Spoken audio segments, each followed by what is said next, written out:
On today's show, Guardians of the Galaxy had its media preview, and we're going to talk a little bit about that as well as other news. That's today on Traveling with the Mouse.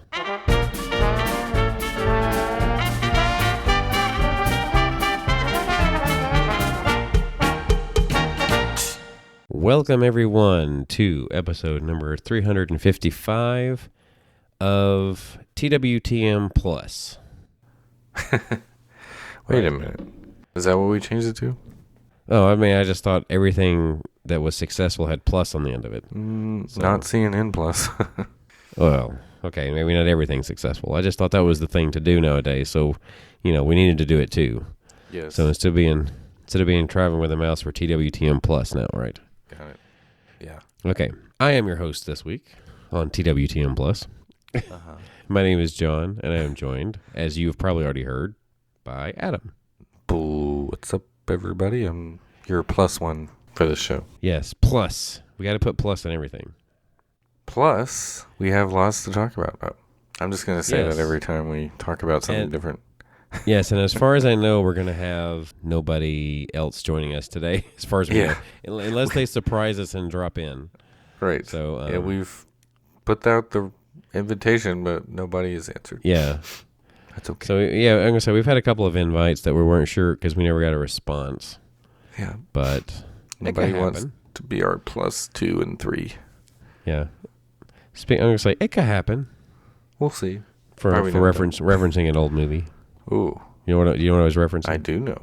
Something that's not on Disney Plus for some reason. I have no idea why. Angels in the Outfield? Yeah, it's not on there. It's not on there? No, it's not. I don't know why. Weird. I thought maybe it had something to do with rights to it or something. And it was not long ago after I thought about that it was on, what was it on? Like ABC Family or whatever they call it now. Freeform. Right. Yeah, I've seen it there. I remember seeing it. Yeah, which is a Disney property, IP, whatever you want to call it. Channel. Yeah. Yeah. One of their many media outlets. Yeah. Anyway, going back to some of a couple of news stories. Yes. Because we did news last week to a degree, right? I mean, I think so. A lot more news this week. Yeah, I mean, there's more to cover. I'm going to try to do some of them as quickly as possible that we came across, but sure. Like this was called breaking news, but this is pertaining to Disneyland Park. This was a few days ago. Tarzan's Treehouse being rethemed. Have you heard this? No. Well, is this confirmed or? Well, rumor? Again, that's why it says possibly. I don't know how it can be breaking and still be possibly, but I guess it's being rethemed, and the assumption is that it's going to be Encanto. So, okay, I guess it makes sense-ish. I guess. I hope this isn't what Lin-Manuel Miranda was pitching the Imagineers. Yeah, I really don't know if that's what he was pitching, but maybe taking some of his ideas he pitched and apply them to the Treehouse. Yeah, I could see that. But anyway, it's been closed and under construction since September of last year at Disneyland, which means I guess it never truly reopened. I mean, I think it's technically been closed longer than that, really. I mean, right? Anyway, but apparently a demolition of the current entrance is already going. So, yeah, that was one we kind of missed, I think, back, because it was April the 18th when the demolition of the entrance was. I wonder, would they not make it a treehouse and then kind of make it the house, but you just walk through it? That seems like a lot of work, though. Yes, exactly, especially if they're going to take away the tree aspect. Right. So, yeah. I could totally see them trying to put IP into the park, especially Encanto, as soon as possible. So, That makes me wonder, would you think they would ever get rid of the Swiss Family at the end? Swiss Family, Robinson, Treehouse. Well, okay, let's just assume this is true, right? That this is what the retheming is going to be. What I think they're going to do in this case is they have done sometimes in the past. They're going to try it at Disneyland, right? Since it's already ruined because it's already Tarzan. Right. They screwed it up. Right. So. They've already ruined it from its original, unlike in Disney World. But they're going to try it there, and if it goes over well with whatever they do, then it'll probably be applied in Disney World. I mean, they might, yeah. That's what I would think. Now, the only thing I would say I think aesthetically, the one in Disney World keeping it like it is, unless you just totally redo everything and turn it totally into something else, fits better. Mm-hmm. I mean, if I remember correctly, in Disneyland, gosh, Tarzan's Treehouse is almost like plastered right up against the side of Pirates, and it's kind of this is pretty close. I know it was close to the outdoor queue. So. Yeah, it's smashed in between that and Indiana Jones, isn't it? Yeah, just about. I was like, it's not in a very good spot. Yeah. It doesn't quite have the real estate that the Walt Disney World version does. Let's put it that way. Right. Yeah, everything's kind of smushed together there anyway, so yeah. Somewhat. Yeah. But that is particularly, it's like a tree grew in between Pirates and Indiana Jones, even though it didn't kind of go that way. But right. So, when I mentioned Plus earlier, that one of the reasons behind that was Magic Band Plus has debuted at Walt Disney World. Yeah. It's been shown to be $29.99 or $30 to get it. It's available in 3 colors at that time, blue, red, and black. It looks like you'd have to buy that actually on property. I don't think they would be sending these out by any means at this point. Of course, you could buy it when you get there if you want. And some of the features, I've seen a little bit of people talk about interaction. Things like interacting with, it's like a bounty hunter thing on Batu. Yep. Interacting with the golden statues. Sure. So things like that. So, I mean, I'm sure that they're going to incorporate this in many more ways as this unfolds. But that's just a couple of examples to start out with. Seems kind of neat. I mean, I think I would be tempted to try this because we're going in early June. You go buy one just to try it? Yeah, I mean, I would consider doing that. I mean, I can't say I'm thrilled about the features right now of what you can do with it because it doesn't seem very diverse as far as what you can do with it. Yeah. So. Well, again, it's like I said, there might be more to it than meets the eye, or there might be more between now and then because there's almost a month for my trip. Yeah. So I think there's the potential there, but will they continue on with it, or is this going to kind of flutter? Now, I will say this. Annual pass holders and resort guests will receive pre-arrival discount on Magic Band Plus. Yeah. I'm looking right now. I don't see any of the new ones available for the pre-order thing. What do you mean the new ones? Like, these all look like the Magic Band 2s that I'm looking at. I'm looking at, if you wanted to buy them before your trip, like... Well, I mean, this week I guess you could say would be an accidental release, but this is more or less in June. Yeah. Annual pass holders and resort will be eligible for pre-arrival discount, so I don't know when that's going to start. I guess I'll be notified if it's available at my trip. Surely they would if they want that. I mean, I know that they want it to be a hit. Right. It'll come out in the news too if you wanted to, and you can pre-order it. You remember Finding Nemo? Back whenever they, closed it, we thought it was going away, and then, hey, wait a minute, it's going to be back. It's going to be... You mean the musical? Yes, the musical. Yes. Not the movie. I'm sorry. I'm like... The stage show at Animal Kingdom was where I was going with that. So, it was Finding Nemo, The Big Blue and Beyond, coming to Disney's Animal Kingdom. Apparently, one of the things that has happened is, of course, a screen. Large screen behind the cast is used as part of the set. No surprise there that a screen is going to be incorporated. Yep. Because that's what we do these days. So apparently it's being relaunched with newer technology pretty much. And I'm sure the show is going to be messed with a bit. Yeah. Meh. Okay. Sticking with Animal Kingdom, show times have been removed for future Kite Tales performances at Disney's Animal Kingdom. Big shock. Yeah, I know. Yeah. I did not officially see this, like sit down and watch this. I saw it and when I passed by, I guess, whenever it was... Yeah. That's basically what I did. I was like, oh, there goes a kite. Yeah, okay. Yeah, there's Kite Tales. Yeah, it's pretty obvious that it's not really a hit, so I think that they're probably going to be doing away with it. I don't think it's one of those temporary things. I think they're just... Basically, what it looks like they're doing is they're not putting any future performances. They're just going to see how many people actually miss it or ask about it, probably. Like, oh, okay, well, we'll get a jet ski out for you if you want to sit in there and watch it. Yeah. If enough people ask. Yeah. I mean, it was a cute concept, I guess, in a way, but not something that was going to be sustainable long term by any means. I mean, they built that whole outdoor amphitheater around that lake, and they've not had anything there that's worth sitting there and watching. Right, they haven't properly utilized it. What was the show that was there before that was... Rivers of Light. That was the nighttime show. Right. My wife was the only one that liked that show. She liked it. Nobody else I knew. And they've pretty much gone back to the Animal Kingdom not really being a nighttime park anymore. Right. With a few exceptions. That's pretty much what they've gone back to, the way it was. Yeah. As we've mentioned before, the only really good thing to see over there at night is Pandora. Right. Pandora. That's it. The entire rest of the park is like pitch black. It's really hard to see. They didn't design it to be a night park, so. Exactly. I mean, there's not very good lighting anyway, so. Yeah. By design, I'm sure, too, but. So we can hop over to a different park. How about Disney's Hollywood Studios? You're saying it's 2 p.m.? Yeah, it's time for us to hop. So, a new scene in Fantasmic at Disney's Hollywood Studios. It says it's replacing the Pocahontas scene. Makes sense. That was actually the scene that you repeated the most, if I recall, from the original. That part? Yeah.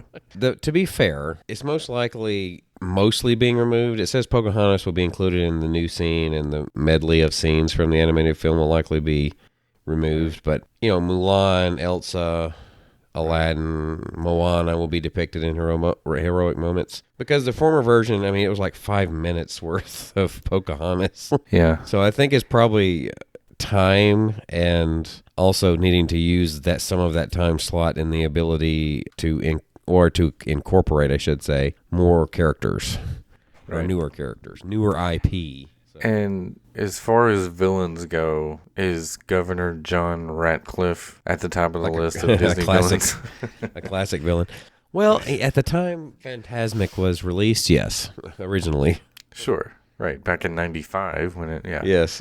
But I bet most kids don't even know who that is. They're like, who's that guy in the purple suit? Yeah, he's not who you think of when you think of some of the most classic villains. Yeah. He's not even on the list of best villains. Yeah. Right. Maybe we should do that one time. Maybe we should do that as part of our best villains. March Madness. Have a villain category, sure. Yeah. Cruella de Vil. Is that the first one you think of? Cruella. She's got a great song. For some reason, when I think of Disney villain, one of the first ones that I think of is Captain Hook is what I think of first. Captain Hook. That's what I think of first, anyway. Yeah. There's always like the witch from Snow White, the evil of queen, course, yeah, the witch. But yes, Maleficent. Yeah, Maleficent, of course, stands out. Those are the big ones that I think of immediately. Hades is pretty funny. Scar. Yeah, Scar was, because I am a 90s kid, I guess. Would you call me a 90s kid? Well, Scar is one of my favorite villains just because I love... Jeremy Irons. Well, yeah, there's part of it. I love Jeremy Irons. I like to hear him talk. He has a very unique voice. Yeah. Jafar is a good one. Yes, Jafar. Speaking of which, I don't know if I mentioned this. We had a play at Maddie's school. It was called Aladdin Jr., and the student that played Jafar, did a really good job as far as the voice and everything. Yeah. So, those are really talented kids. Aladdin Jr. All right. That's cool. So, anyway, staying in the Hollywood Studios, Build Your Own C-Series droid is coming to Droid Depot at Star Wars Galaxy's Edge later this month. Right. So, is that like Chopper? Isn't that Chopper? Is it Chopper? You got me questioning myself now. Because that's why I thought it was C.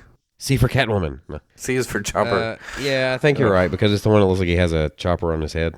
Or like a helicopter, kind of, like a disc on his head. Helicopter. I don't know. But because he had like the little arm, too, like the little, like, what do you call that, claw grip thing? Yeah. It's the claw. Gonna get you Nothing with the claw. Nothing can stop the claw. Right. I was doing the other. Gonna get you. What's his name? Right. Gonna get you with the claw. Carrie Elwin. I don't know why I couldn't remember that. His name. Underrated actor, by the way. Or, wait a minute. Carrie Ells, right? Not Elwin. Ells. A-W.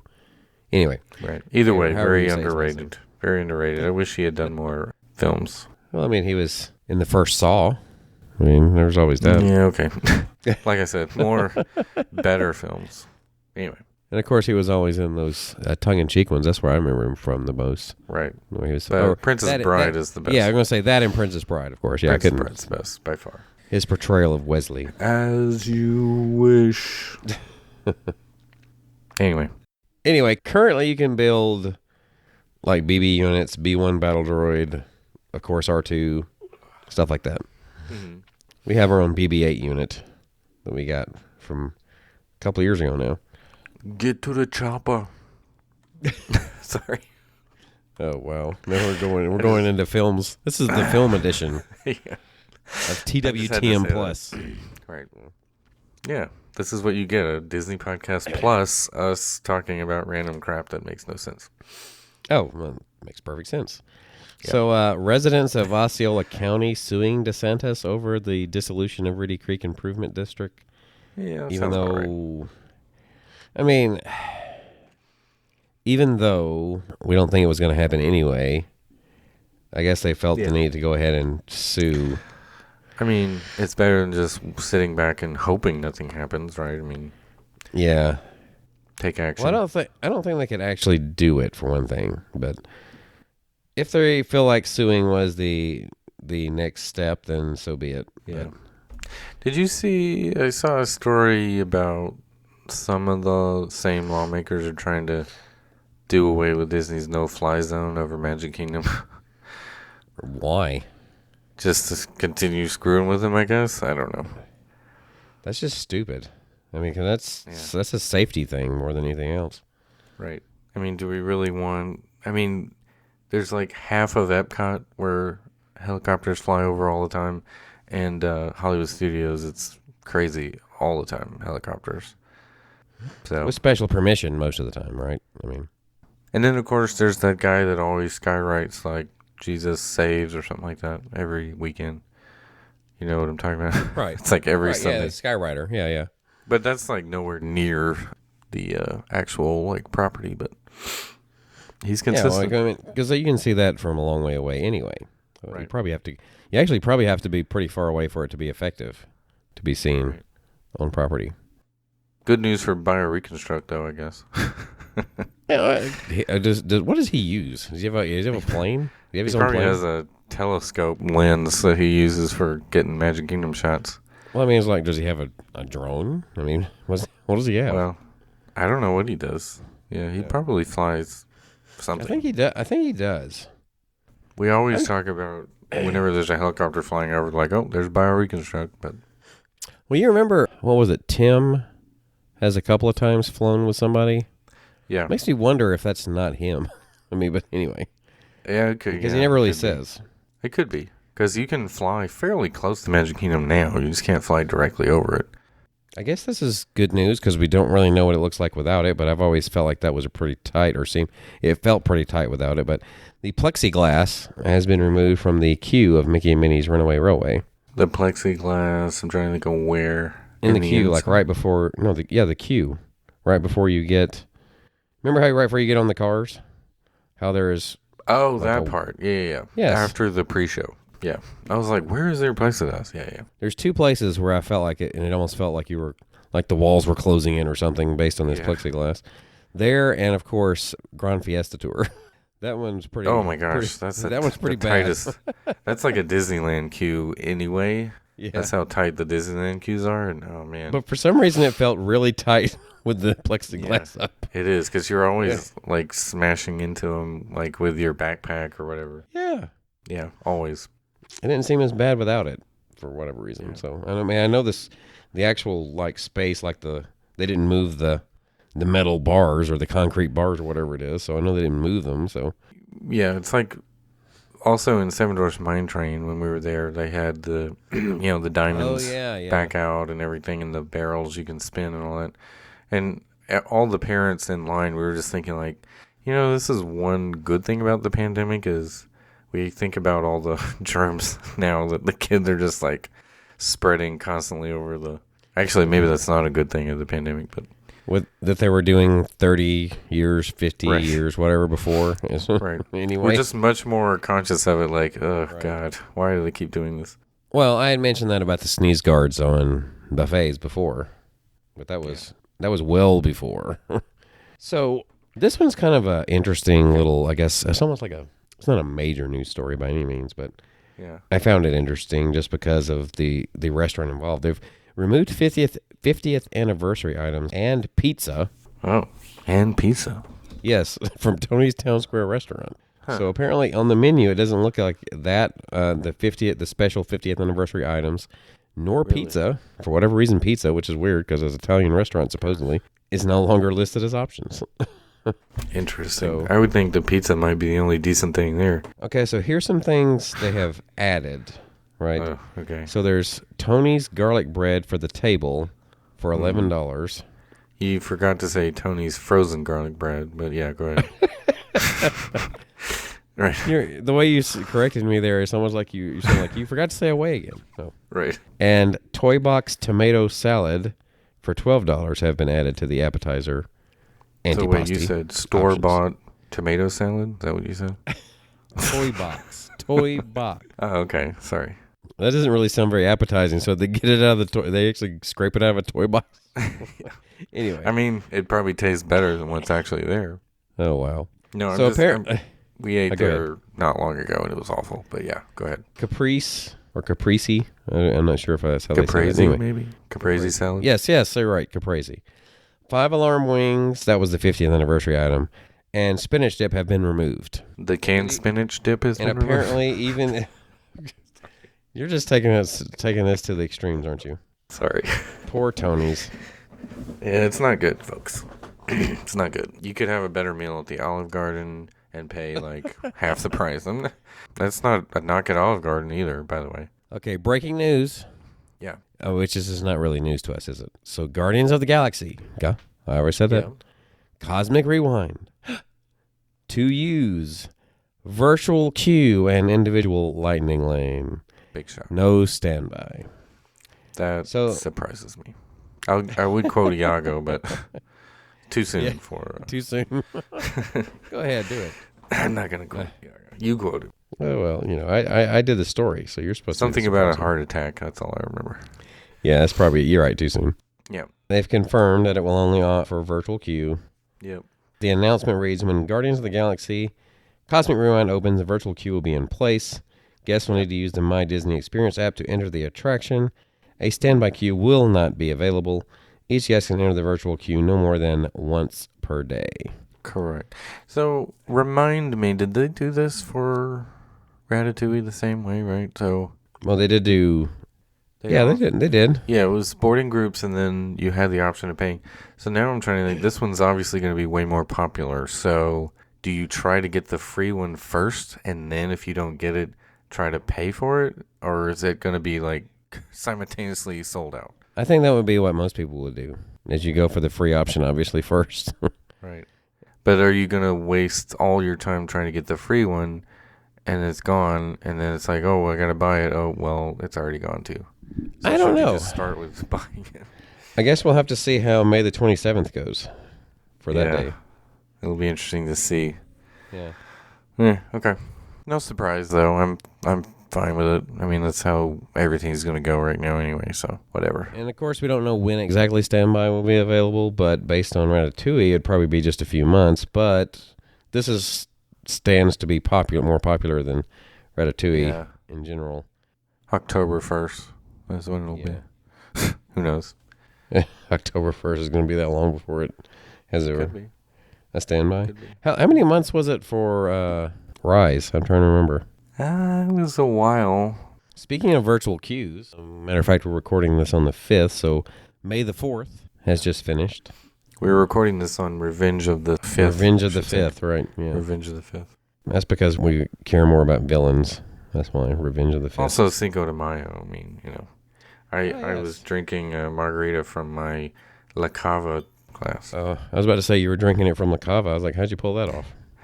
So anyway, I didn't see where this really made any news headlines when it was all done, but apparently they did virtual queue for the merchandise on May the 4th. So. Yeah, I remember that. Yeah, I remember seeing people say that, yeah.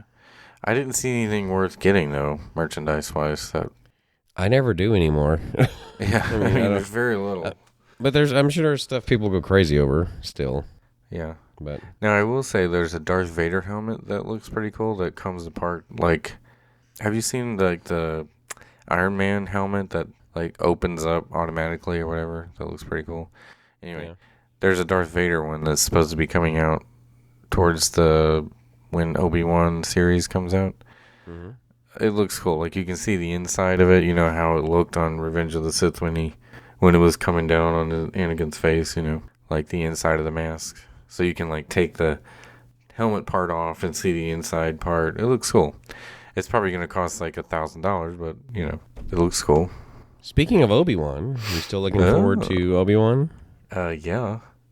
That new trailer is dope. I'm just kidding. I don't know. I got to be honest, I haven't seen the newest trailer.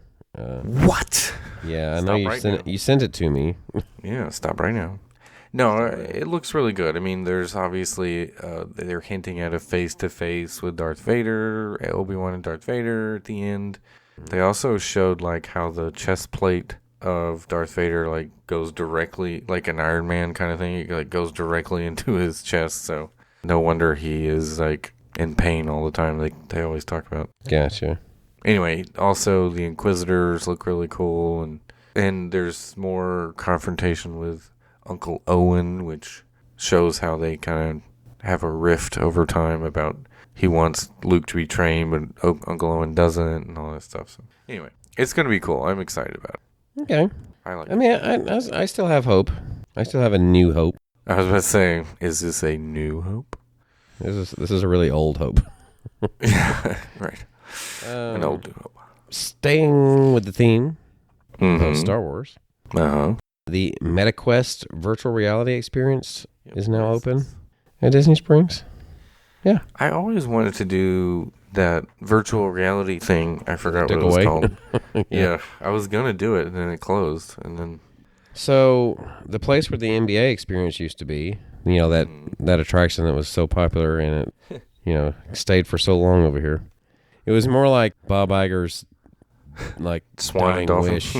Yeah. Like his dying wish, basically, or the death of his position. That's what made him retire. The NBA experience. Because it flopped. So he's like, I don't have the magic anymore. He's like, I'm going to go out on top. But anyway, it gives you a chance to try out the Quest 2, basically, preview of Star Wars Tales from the Galaxy's Edge. So it's from May 2nd through July 21st that this is going to be going on. So you are immersed in 360 views of a Star Wars galaxy. The adventure takes place on the outskirts of Black Spire Outpost on Batuu. So it's got the connection to the studios. They have 10 gameplay booths set up. Takes about 15 minutes. Of course, you have to be age 13 or older to do it. So, okay, I'm confused, but sure. Sounds cool. Why are you confused about that part? About the age? Yeah. I mean, I guess because you could, like, hurt yourself if you were doing it, maybe. I don't know. Or is it scary? So apparently at the end of the demo, like the demo for the Quest 2, whatever, MetaQuest. It's called MetaQuest now. Okay. Yeah. Anyway. Because it's in the metaverse? It's because Facebook bought it, yes. Oculus. There's only going to be like maybe 5 companies that own everything when this is all said and done. But anyway, after completing a short survey, you get a water bottle and a $25 discount on the purchase of the $300 VR system. So you get it for $275. It's complimentary, by the way, so it didn't cost you anything to do this. And it's offered every day, or it's daily, 12 p.m. to 10 p.m. So 12 to 10. All right. Might be worth checking out. I would probably go over there and try to do it just to try a quest. Because I've seen them before. It'd be a chance to check one out. You might make it. I always say that, and then I never have time when I go. Right, because I probably wouldn't, yeah. Even if I was at Disney Springs. Yeah, I'd be like, man, we don't have time for that. But it would be interesting to check out. Yes. All right. So, I don't know about you, but I've often gotten annoyed with these because I have to hide them before I can get down and see anything. But the COVID-19 notifications apparently have been simplified on the website. I haven't gone there to see. Oh, right. It takes up like half the page when you go. Yeah, when you used to go. Yeah. There used to be 3 at the top of the page, which I'm sure everybody who went there did just like me and read them very thoroughly every single time. Oh, yeah, totally. Yeah. I always read all the user license agreements that I do as well. Takes me about 5 hours, but right. Well, you better be careful because, there was that one time that, some people accepted the iTunes agreement and then they ended up being in a experiment. So exactly. I'm just saying. Yeah. I think we're all an experiment whenever we install anything, but we're basically selling our lives away. But yeah. So anyway, so they basically just did the shorter version. Just talks about the risk and exposure of it exists in any public place, the usual stuff. If you don't know this by now, I don't know why they keep having to do that, to do these disclaimers. I guess obviously it's legal reasons. Yeah. So they can say they have it. You can't sue them. Well, first of all, you're a complete idiot if you have to be told that if you go out in public, you're at risk for COVID-19. So, right. Yeah. Why we still have to be saying that at this point, but that's the world we live in. Yeah. Because of the blood-sucking lawyers, that's why. Right. Right. The only one I've got on my side is the blood-sucking lawyer. Thanks. Wait, it's like, thank you. Yeah. And then he gets eaten. Of course. That's what everybody wanted. They cheered that, right? I'm sure he trained the T-Rex to eat lawyers. Is that what it was? Mm-hmm. While they're on the crapper? Yeah. When you gotta go, you gotta go. All right. Veering off the path once again. As always. Rock work growing at Journey of Water. How do you grow rocks? That's impressive. Well, I mean, you can actually see it. It's being built. You mean fake rocks are being fake rocks. built. Yes. No, they're building real rocks. They know how to build rocks. They know how to grow them, too. Yes, Imagineers. Did you see the new concept art, though, that they released today? I did not, actually, but you informed me somewhat. Yeah.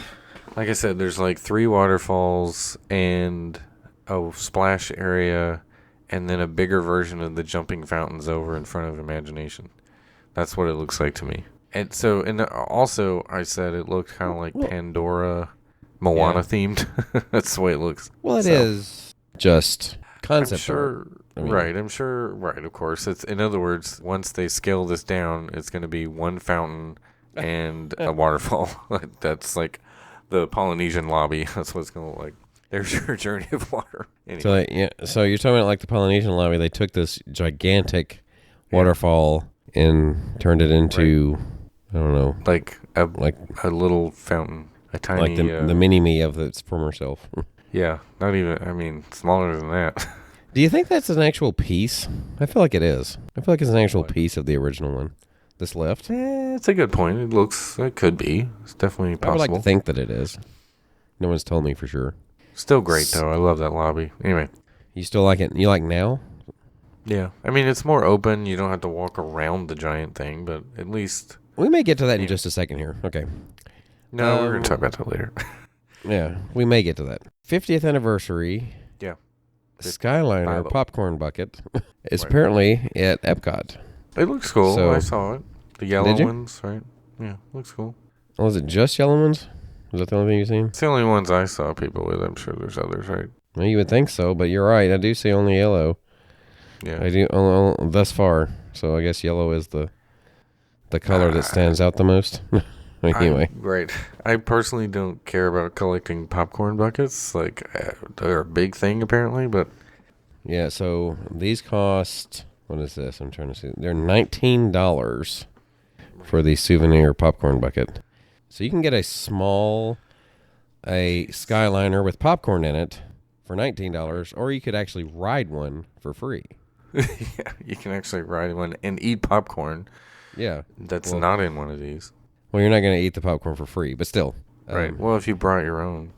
If you brought your own. It's like, here, bring the Orville Redenbacher with us. Yeah. We're going to pop it in the microwave in the room. Right. And we're going to ride the Skyliner. It's possible. Let's go ride the Skyliner and eat popcorn. You could do that. It's possible. Yeah. Actually, yellow is one of my favorite Skyliners. I mean, I don't know. I like the way it looks. So you're going to buy... I don't get the... You buy a popcorn bucket, you hold on to it for 30 years, and you sell it for $40 30 years from now. Like, possibly. Do you pass popcorn buckets down to your grandchildren? Like, is that a thing? You could probably sell it above retail as soon as you buy it. Of course. I mean, that's what the folks you see walking around with like 7 of them around their neck. You're like, okay, I know you're an eBayer. I was gonna say, yeah, we could just go. Let's go to eBay right now and see if we can find. I'm looking right now. Yeah. Are you? $52, $50. Yeah. $50. That's what they're trying to sell it for. How many? Is there any that's actually been sold for that range? Let's see. Look at sold listings. 52. There's some that sold 52, 54, 55, 49, 59. Good night. So they're almost doubling their money. Some of them offered free shipping, so they had to eat that cost. So they netted maybe about $43 or $4, something like that, depending on. I love how this one guy is like shipping. He labels it last one, like it's the last one you'll ever be able to get, or maybe he just means the last one he has. I love how you can tell a lot of people buy the popcorn bucket, literally turn around and set it down on something and take a picture of it. Because you see a lot of them that are at Epcot, or they're on a table at Epcot, or they have Spaceship Earth in the background. So apparently there is a red one. I just seen it with Pluto in it. Oh, it's a 2019 version. It says. Is that what it says? The red one was 2019. Oh, so they had one before. For more. It's not the 50th anniversary one. Yeah. So the I guess I vaguely remember this too. So the first one was because it was the brand new, like when the Skyliner opened. So the red one's probably worth way more. But anyway, this is the 50th, so it'll be something. You can double your money, I guess, if you buy them and sell them.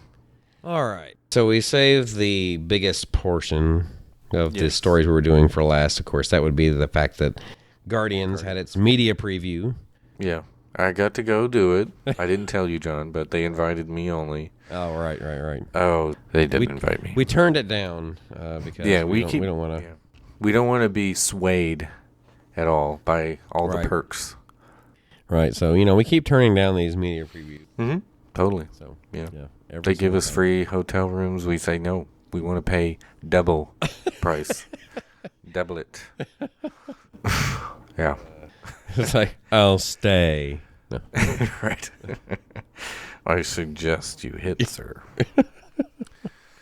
I also like to live dangerously. Anyway. So, we didn't get to see a whole lot. Yeah.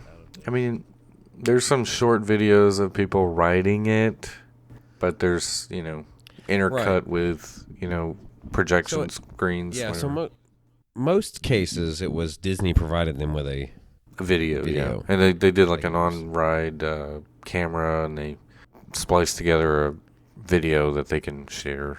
They did this with Slinky Dog too, by the way. Yeah. Anyway, go ahead. I did see one in which it was very short, like less than a minute, but what they did was they did actually film it. I don't know if they were allowed to because they said, hey, we're going to do it this way.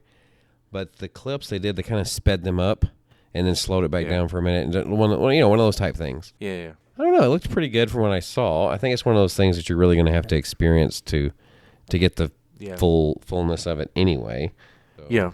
To me, it reminded me of like Hyperspace Mountain, but in a way that was what Disneyland did it, Disneyland Paris did it, but it's kind of like a lot of screens and projections, but these look better, and you're in the dark. You go backwards and forwards. So there's a lot of different elements to it. And of course, the car rotates differently. So I do think it's probably maybe Space Mountain level. I mean, I know I've heard Craig said it was like Everest level of intensity, but there's not a drop that big that I could tell. No, but I mean, it looks like you go forward, by the way, just for a brief moment to kind of get in place, and then the launch happens, and it actually is backwards, like a backwards launch, which we kind of expected with a name like Cosmic Rewind. Right. Rewinding. Yeah, something like that. I think it's going to be a really fun ride. I do hope to get on this in the next few weeks, obviously. Yeah, that would be cool. I want to ride this badly. I really wish I could go do it, but I'll go eventually. Well, if you remember, it was one of the ones I was most looking forward to just because of it, like it was a different concept. And we don't know. This is the first one we don't know. Like, we can see Tron on Shanghai's, you can go on YouTube and see what it's going to be. There's very little difference, if any. And so this one is completely new, which, I like. Right. So. When's the last time we had something that was truly new, like not a copycat? Everest? I don't know. No, what I mean is like a new something attraction. New. Yeah, because what was it? I mean, I guess it had to be Rise of the Resistance, right? So Runaway Railway. Or Runaway Railway. That's right. Runaway Railway had to be. Okay. So it was 20, excuse me.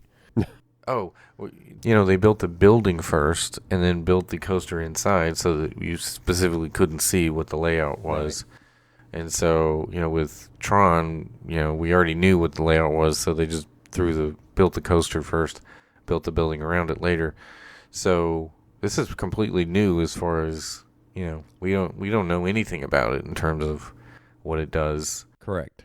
So I think that's why the excitement is so high, I think, on this one. The pre-show, the queue, have you watched those? That's all pretty cool. Of them. I like, Chris Pratt, of course, is always funny. I like, and the nods to classic Epcot and stuff like that. It's cute. I like it. Yes. It's good. Yes. I really love what he says in there. Anyway. Yeah. Which probably will get a reaction from a few folks. Right. Man, good and bad, right? Maybe. Yeah. I love the retro merch as well. The merch looks really cool. Not that I'm a big fan of the merch, but they have like the 80s style everything, and it looks really cool. And from what I understand, the way this ride is designed, it has a lot of rewritability because of where you sit makes a difference, apparently, as to how you experience it. So, similar to Runaway Railway, I mean, it depends on what car you get there, as it kind of changes the experience. Right. So. Because there's definitely things you can't see from some cars that you can from others, and Yeah, and Rise to a degree. Rise really only changes that one part, per se, depending on which car you're in. Depending on which elevator you get in, Yeah. Basically determines which AT-AT you... Like, do you get shot at straight on from the main guns, or from the side by some stormtroopers? Straight on is better, of course. Yeah. It's the best because the gun's lower down and it's cool. That's the better one. Yeah, or which Finn? Finn, yeah. Well, yeah, there's actually two Finns, which is kind of funny. Two Finns. One of them we accused of being the Sigourney Weaver. Sigourney Weaver. Yes, which we think of how he's repurposed. Yes, a repurposed Sigourney Weaver. They just left that animatronic sitting there, and that's just moved it over. It's been said that they repurpose this stuff. It makes sense. It'd be a lot more cost effective. I mean, it kind of looks exactly like it. And maybe it's done that way as a nod as well. Another one that has been accused of being repurposed is that the redhead is actually the Wicked Witch of the West from the Great Movie Ride. So, okay. Interesting. Yeah. Perhaps. That could be interesting, yeah. That was a good animatronic. That animatronic, but with Jane's face, because that kind of just looked like Jane. Oh, wow. Oh, interesting. You never thought about that, have you? I haven't. It actually makes sense. That was a really good animatronic. The Wicked Witch was awesome, yeah. Yeah. Well, the 2.0 version was, especially, because they did redo her, yeah. I remember... I forgot. Was it in 97? Maybe I thought it was a real person when I first saw it. But of course, I was only 11. But anyway, I was like, "Wow, that's very fluid." It was one of the more fluid ones, especially early on for Disney. I mean, for 1989, that one was even pretty fluid. So compared to some of the ones they had at that point, especially when you see like Country Bear Jamboree today, it's like, oh wow, they don't move much at all. Well, Country Bear Jamboree has been redone, though. They actually move a lot more. Well, they're a lot more fluid. They still don't move much. Well, like take, what's his name, for instance? Is it Wendell? Which one's the one that sings How Long Is Forever? Anyway, him. Yeah. Because at the very end, they just basically have him, like, I don't know, convult or whatever. He looks like he's going into a seizure now instead of strobe light and everything. Yeah, instead of Henry's eyebrows drumming. That's just the hydraulics screw messing up. That's what it looks like. I've seen that before with a. Whoever's programming it was just like, forget it. Let's just let me just like do it random. This song's over anyway. Either that or he was trying to show off what they could do with an older animatronic. I have no idea. Anyway, it's kind of like Iago and the what do you call it? Whenever he was 2.0 under new management. Yeah, that one was terrible. I'm glad there was a fire. Do this? Yeah. But anyway. Can your wings do this? Can they like move side to side an inch? Well, at least Tiki Room is back to its original. So yeah, it's good. So back to Cosmic Rewind for a moment. The songs that are featured in it. Songs. Yep. Yeah. So. Oh right. Yeah. A lot of older songs. September, Disco Inferno, Conga, Everybody Wants to Rule the World. I like that one. Iran. Tears for Fears. As in 2 words, I ran. So far away. Yeah. Yeah, not Iran. Flock of Seagulls. Yeah. Yes. One Way or Another by Blondie. Yeah, good one too. Yeah. I like the soundtrack. Yeah, it's sort of like a mixture of Space Mountain, Rock and Roller Coaster. Yeah. Like, I'm gonna say it has the same number of soundtracks, it seems, as Rock and Roller Coaster does. Yeah. A lot of rewritability, which is good. You know, when I first looked at the clips and everything that they've showed us, one of the things that stood out to me or made me reminding me of, because of the screens that they have in at least the second half of the ride, but it reminded me a little bit of the Mummy, the Mummy Returns, I guess, ride from Universal, because I have done that one before. Only that one has more physical effects in it as well, including fire on the ceiling. Right. But it does have a good bit of screens involved. And it also is roller coaster-ish at the end of it, like this one is. Right. So, okay, yeah. I have seen so it kind of reminded me of that one somewhat. Well, I'm looking forward to this a lot. It's going to be by far the most popular ride at Epcot for years to come. You think this will help the wait at Test Track at all? Probably not. It could. It could ease some tensions. Good. In Epcot. This is going to be the most popular attraction at Epcot until they open Horizons 2.0, and then that will take over as the most popular attraction at Epcot, right? No? Horizons 2.0, yeah. When's that going to happen? I mean, you never know. I mean, they brought it up in this attraction, so, hey. Yeah, they did, didn't they? So. Just to... it's just around the corner. Just to make people sad. I mean, it would probably have a longer wait than, say, Mission Space does at the moment. I mean, just saying. Right. Anyway. Well, yeah, obviously. One other thing to note about the Epcot stuff today was the new concept art for the rest of the what used to be Future World. What is it called now? The new neighborhoods or something? What's it called? Yeah. I started to say the global neighborhood, but that was the AT&T thing at the end of Spaceship Earth. I forgot what they call it. I can't keep World Celebration, right? World Celebration? Yeah, that's what it is. That sounds right. Yeah. Yeah. I can't keep up with this stuff anymore because it sounds so stupid. But hey, they brought the name Comunicore back, but they're calling it Comunicore Hall, which will be a multi-purpose building. So they're basically rebuilding the building that was they tore it down. Yeah, they tore it down just to build it back the same. Yeah, they're gonna build back better, right? Than it was. Right. Is that what that is? Is that building back better? It's not better because we saw the old concept art and it's it's just new. Yeah, but it looks the same. It is a very sad version of. It's this is new. Yeah, trust us. Even though it looks the same, it's new. Gosh, even the way this one concept art looks, it looks like what Club Cool in the Starbucks, like you walked up it looks a lot like that. So they basically were like, let's take these plans and just rebuild the old building back. Interesting. But there's going to be a festival area. It's not quite it's like not even remotely like what was going to be there, unfortunately. I'm just ready to be able to walk in that area again. It's... The other thing, I feel like I'm not sure, but wasn't there supposed to be a Dreamer statue of Walt? And it doesn't look like it's in this concept art, but maybe it's just so far zoomed out. I think a lot of people were concerned that they've taken the Walt statue out. Mm-hmm. You remember the one where he's just sitting on the steps or whatever by himself, feeding the birds, Tuppence bag.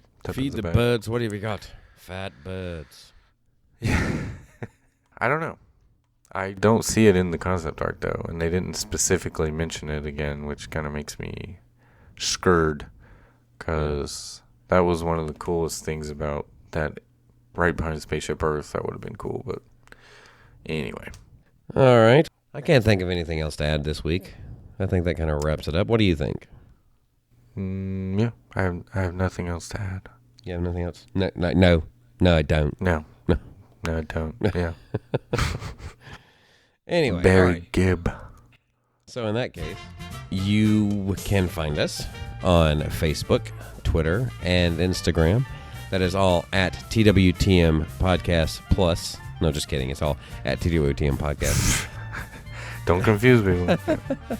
You can. We also have a Spreadshirt store in which you can get your exclusive TWTM merchandise. That is shop.spreadshirt.com/TWTM Podcast.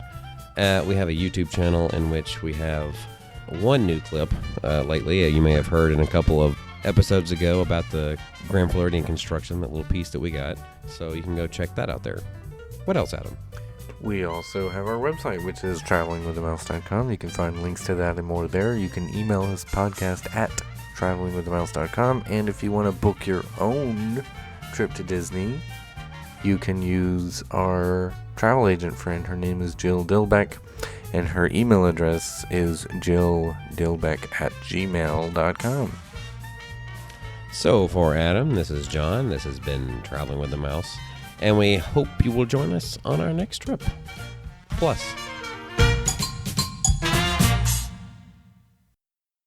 you'll be our +1.